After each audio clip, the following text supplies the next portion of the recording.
So today our guest for this evening is Kilfe. Kilfe is the founder and CEO of Abba Travel.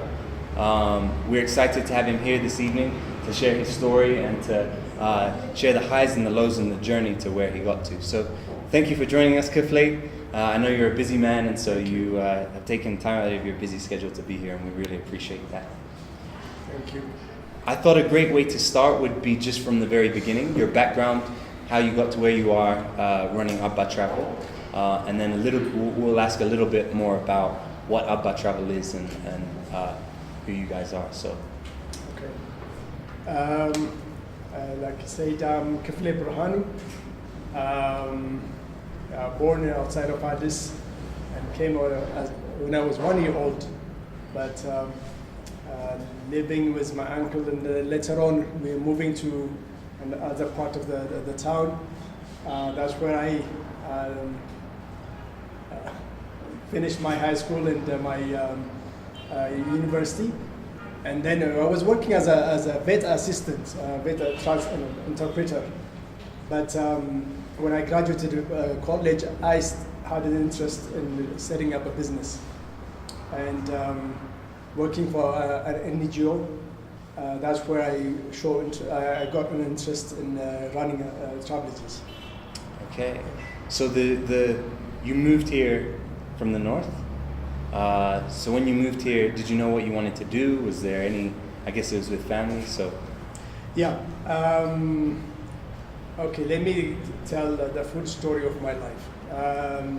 When I was one, I got sick, and my mother brought me to the city to get me treated. And that's when she came to my uncle, and my uncle offered to stay for us to stay in Addis and send us to school.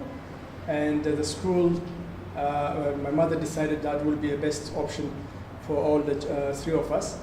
And I went to school at government school at near Shuromeda, and finished my high school at the government school.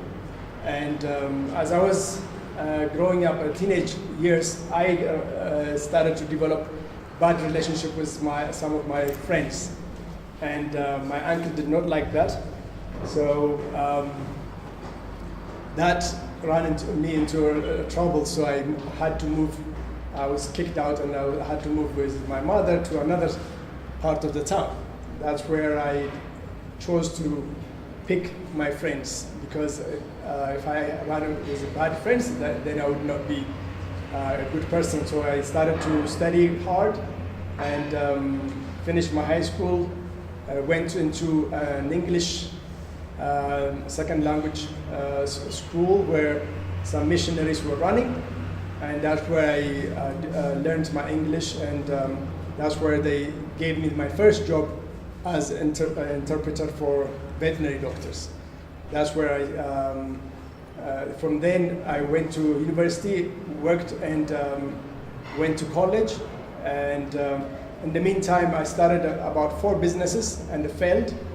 And those 4 businesses were, I failed or chose not to have them because they were not so much profitable. But later on, working with another NGO where they asked me to run their travel department, first as a cashier and then as a travel department, because in the country there was no travel agency. All of them were shut down by a communist government. So we had to go to different airlines to get tickets. And one of the airlines showed interest, and I learned from them how to run a travel office. So as a matter of fact, just here nearby, about 22 years ago, that's where I started my travel agency. And in that travel agency, because I didn't have the money, and I was married, and my first employee was, or the first investor in the business was my wife, who put all her savings, and she was the first one to be employed in the travel office. And we had our first son, who celebrated his first birthday and the opening was on the same day. So we had our son for about a year in the office in the corner, and then when we can afford to have a second person to hire or another person to hire, then my wife moved to raise our children, and we started hiring our first employee. And then half day in NGO, half day in the business. We developed the business that way. Yeah. And the business is called Abba Travel now? Yes. Tell us a little bit about that. The business is called Abba Travel. One of the things we did as growing up, we had a lot of friends who were challenging each other as to go into business. And a lot of people were discouraging us because business is not easy to do because of corruption, because of a lot of lack of support from different government or different people at the time. Because coming out of communism, business was not so much in people's hearts. But we, as friends, decided to encourage one another and support one another and even call it the same name so we can advertise each other's business or tell people to come to Abba for their needs. So we found each friend's Abba Architects, Abba Travel, Abba Embroidery, Abba Tiles. There's so many Abbas individually owned. So the purpose was to promote each other's business and to support each other as Abba group, so to say. Yeah. So tell me now about Abba Travel Agency. So your son is 22 years old now? Yes. So the company is 22 years old? Yes. He's 23. His wife says 23. Yes. Come October, the company has been 23 years. So our son, who finished university, has joined it, and we now have got about 50 people in the company, and we have other branches other than ticketing. We do tours, we do car rental, we do other things in the office. We also have invested in other companies, like we have an English school, we have invested in a microfinance, and we have also invested in a cookie factory. So we are trying to diversify, and we're trying to grow it. Abba Travel at the moment ranks number one in the volume in the country. For the last 6 years, we've been ranking number one. So from selling one ticket a day, we now sell quite a lot of tickets. Quite a lot, yeah. So I'd love to rewind back. You mentioned you'd set up 4 businesses, and over that period of time either knew how to let go of businesses or failed at businesses. Would you share a little bit about some of that? I feel often we can share each other's successes, but actually a lot of the value is found in the story around failure. Yes. Some of the businesses we first started was, for example, the first one was setting up a studio, and I partnered with a friend of mine who was a musician, and because he is not here with us at the moment, the partnership the business did not work out.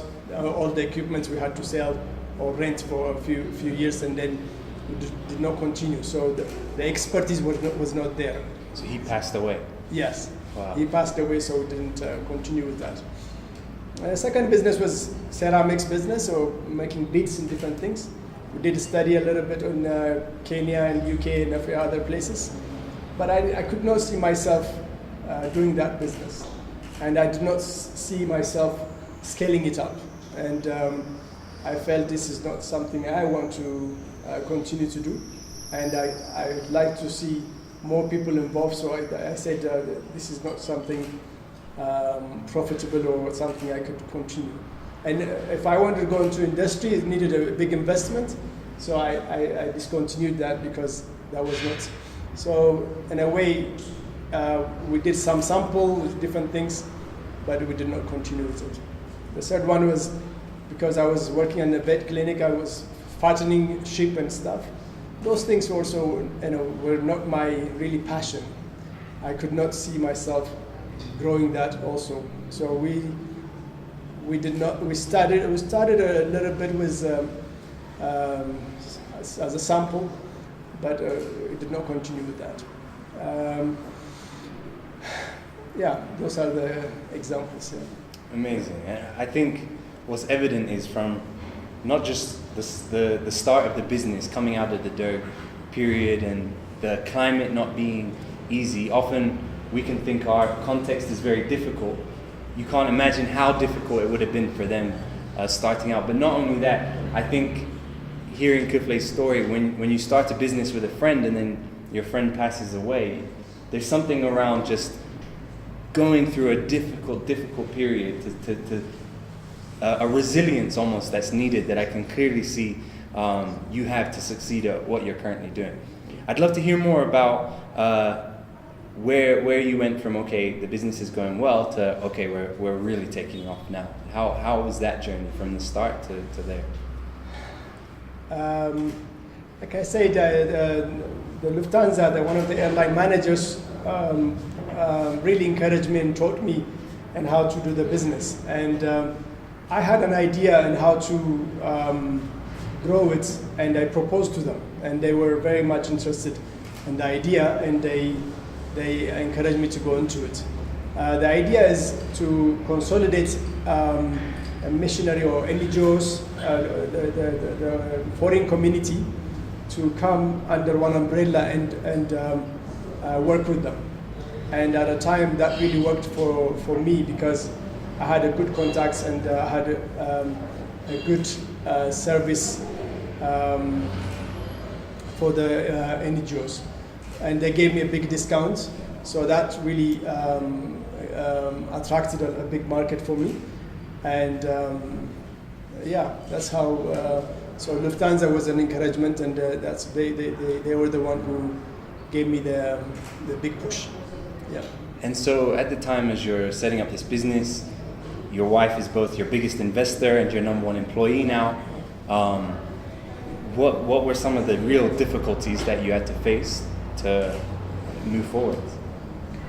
Yeah, the first worry and the first difficulty I had at the time was leaving a paid salary job and transiting to as a business, because the risk and having a family, and that was a little bit of a struggle at the time, and managing the time and both offices were difficult, and taking a risk was a big concern and a little bit difficult. But because of the big support from my wife and from a lot of people around me, I took it on, and it quickly grew, and paid dividend quickly. So we were encouraged later on. Yeah. So the taking a risk was a little bit difficult. Yeah. That's an interesting one. For a lot of people, there's going to be that fine line. They have to say, do I leave my job to fully go for something, or do I stay here? I think it would be interesting to know what your advice is for someone who wants to start a business or is at that stage. How do you calculate that risk? It's not blind risk, it's Yeah, what I did was I negotiated a 50-50 salary and 50% of my time for the NGO. So they were willing to give me 50% of my salary, and I consult or give them 50% of my time, and the other 50% I'm running the business.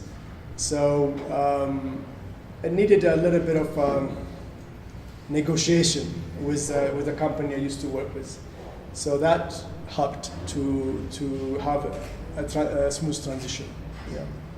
I often find entrepreneurship is glamorized these days, and we see it promoted and people are told to just go for it. But I think there's real value in that advice of often just get a job, work, like learn a trade. It was you were in, you studied veterinary, or you were in that space, you realized that wasn't for you even after trying to do stuff. And then it was on working here you see an opportunity. And I think that for many of us is hugely invaluable at that early stage of work, have an income, be responsible. And then as you learn and grow, to when the time is right, to take that risk, to jump into that. I'd love to unpack a little bit around success. So we see that to be ranked number one based on volume is huge, and that's an amazing achievement and an amazing way to define success for a company. For you personally, what does success look like for you? I think success for me is living a legacy, living something which you will not regret behind, and something which you will live for generations, or for people to come. If money is not only success, but legacy is a big success for me. So I see legacy. Yeah. Leaving a legacy. Yeah. That's